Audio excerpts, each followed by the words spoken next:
અરે ઓછું નાક પણ અસલી નાક. MDH કાશ્મીરી લાલ મરચાની પાવડર. સત્તાવાર પ્રારંભ મનાતો હોય છે. ભારતીય હવામાન વિભાગની આગાહી અનુસાર આ વર્ષે નિર્ધારિત સમય કરતા 4 દિવસ વહેલું ચોમાસું કેરળ પહોંચે તેવી શક્યતા વ્યક્ત કરવામાં આવી છે. સામાન્ય રીતે ચોમાસું 1 જૂનની આસપાસ કેરળના કાંઠે પહોંચતું હોય છે, પરંતુ આ વખતે 27 મેના રોજ પહોંચે તેવી શક્યતા છે. વર્ષ 2020ની વાત કરીએ તો ત્યારે 1 જૂન, 2021માં 3 જૂન અને ત્યારે તેની શરૂઆત થઈ હતી. 2022ની વાત કરીએ તો 29 મેના રોજ જ શરૂઆત થઈ હતી અને ત્યારે જ ચોમાસું પહોંચ્યું હતું. 2023માં 8 જૂન, જ્યારે 24માં 30 મેના રોજ ભારતમાં ચોમાસાની સત્તાવાર શરૂઆત થઈ હતી. તો વર્ષ 2009માં 23 મેના રોજ ચોમાસું કેરળ પહોંચ્યું હતું. એટલે કે આ વખતે 16 વર્ષ બાદ ચોમાસું ફરી એક વખત વહેલું શરૂ થાય તેવી શક્યતા હવામાન વિભાગે વ્યક્ત કરી છે. હવામાન વિભાગની આગાહી અનુસાર દેશના સરેરાશ 105%થી વધુ વરસાદ વરસી શકે છે. સતત ચોથા વર્ષે ચોમાસું સામાન્ય કરતાં સારું રહેવાનું અનુમાન છે. ગુજરાત માટે ચોમાસું સામાન્ય કરતાં સારું રહેવાનું પૂરેપૂરું અનુમાન છે. દક્ષિણ ગુજરાત, મધ્ય ગુજરાત તેમજ સૌરાષ્ટ્રમાં ચોમાસું સારું રહે તેવી આગાહી કરવામાં આવી છે. આ સાથે જ ઉત્તર ગુજરાતમાં ચોમાસું સામાન્ય રહેવાની પણ પૂરેપૂરી શક્યતા સેવાઈ રહી છે. એટલે કે ખેડૂતો છે તેમના માટે આ ખુશખબર છે. તો હવામાન વિભાગની આગાહી અનુસાર કેટલાક વરસાદનું અનુમાન હતું અને કેટલો વરસાદ પડ્યો તે જાણવાનો પ્રયાસ કરીશું.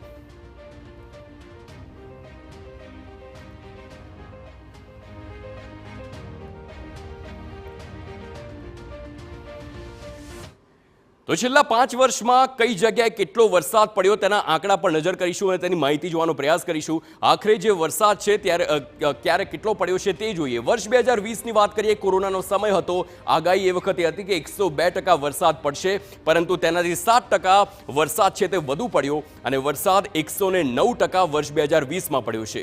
2021ની વાત કરીએ તો આગાહી હતી 101%ની અને એની સામે જે વરસાદ પડ્યો છે તે માત્ર 99%, એટલે કે આગાહી કરતાં 2% વરસાદ હતો તે ઓછો પડ્યો છે. વર્ષ 2022ની વાત કરીએ, 103% વરસાદની આગાહી કરવામાં આવી હતી, પરંતુ જ્યારે વરસાદ પડ્યો ત્યારે તેનાથી 3% વધારે પડ્યો, એટલે કે વરસાદ 106% પડ્યો છે. હવે અલગ અલગ જ્યારે આપણે એની વાત કરીએ છીએ તેમાં વર્ષ 2023ની વાત કરીએ, 96%ની આગાહી કરવામાં આવી હતી, પરંતુ પડ્યો ત્યારે 94% પડ્યો, એટલે કે 2% ઓછો વરસાદ છે. એટલે કે 2-3%ની ઘટ છે તે દર વર્ષમાં જોવા મળતી હોય છે. અને જ્યારે વર્ષ 2024ની વાત કરીએ, 106%, ગયા વર્ષની વાત છે, 106% વરસાદ ગયા વર્ષે પડ્યો હતો અને તેની આગાહી હતી, પરંતુ જ્યારે વરસાદ પડ્યો ત્યારે 108% પડ્યો છે.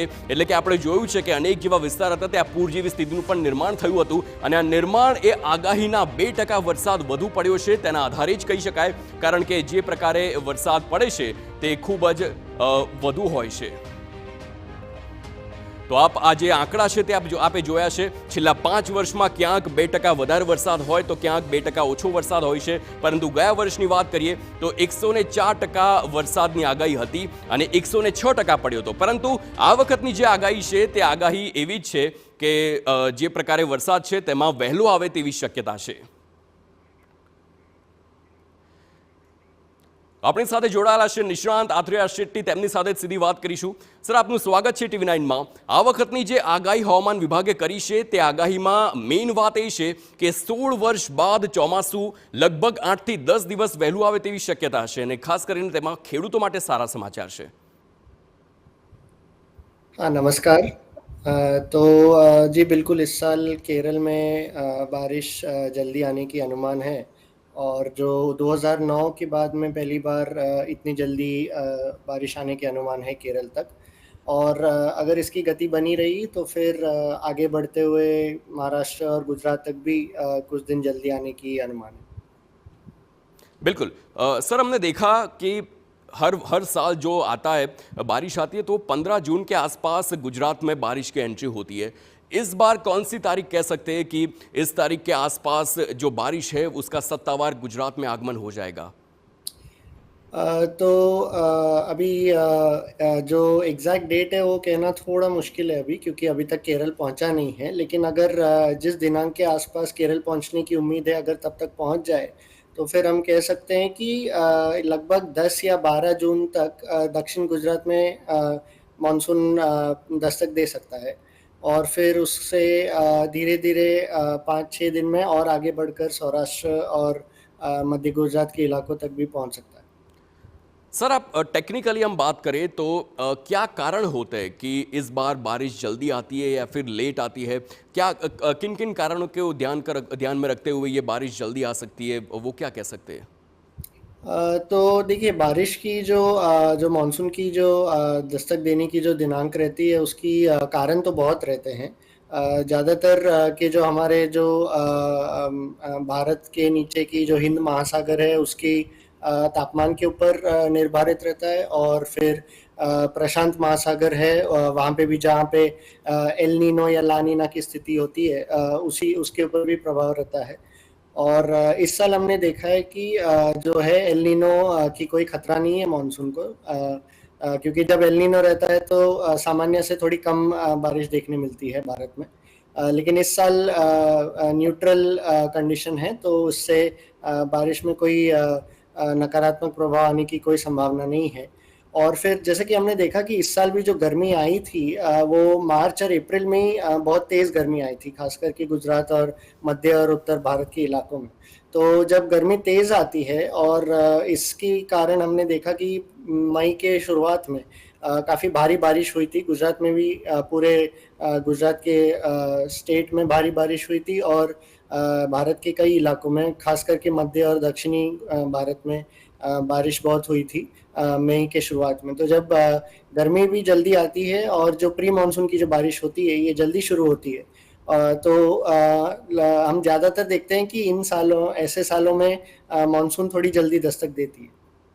अच्छा, सर, अगर हम बात करें तो इस बार अगर जल्दी बारिश आई गुजरात में, तो क्या पॉसिबिलिटीज़ है कि जल्दी बारिश आने के कारण पूर जैसी कोई स्थिति का निर्माण हो और इसकी सीधी असर किसानों को हो? जी, तो देखिए, पिछले साल जो बारिश थी गुजरात में, वो बहुत ही अत्यधिक देखी गई थी, और साल में 3-4 बार पूर और जल भराव की स्थिति देखने मिली थी। तो मेरे अनुमान के हिसाब से इस साल गुजरात में उतनी खराब पूर की स्थिति और जो बाढ़ की स्थिति है, नहीं देखने मिलेगी। लेकिन हाँ, ज़रूर, जैसे हम देख रहे हैं पिछले 4-5 सालों से कि जब बारिश आती है, खासकर जो जुलाई अगस्त के महीने में गुजरात में आती है, तो 1-2 स्थिति तो ज़रूर बन सकती है कि इस साल भी पूर या बाढ़ की स्थिति देखने मिल सकती है कुछ इलाकों में। लेकिन उसकी अभी और ज़्यादा डिटेल देना, और कौन से महीने में किस दिनांक पर होगा, ये अभी कहने के लिए बहुत जल्दी है। બિલકુલ, શુક્રિયા આપ TV9 से जुड़े उस बदल। તો જે પ્રમાણે તેમણે જણાવ્યું છે, આ વખતે વરસાદ વહેલો આવે તેવી શક્યતા છે, અને આ શક્યતામાં થોડા ફેરફાર પણ થઈ શકે છે, કારણ કે હાલ આ પૂર્વાનુમાન છે જે પ્રમાણે ચોમાસું સતત એક ગતિથી આગળ વધી રહ્યું છે। શક્યતા છે કે ગુજરાતમાં પણ થોડુંક વહેલું આવે તેવી હાલ શક્યતા જોવા મળી રહી છે। MDH ચણા મસાલા, હવે છોલા હોય કે ચોળા, સફેદ ચણા હોય કે કાળા ચણા, બધું મજેદાર બનશે। MDH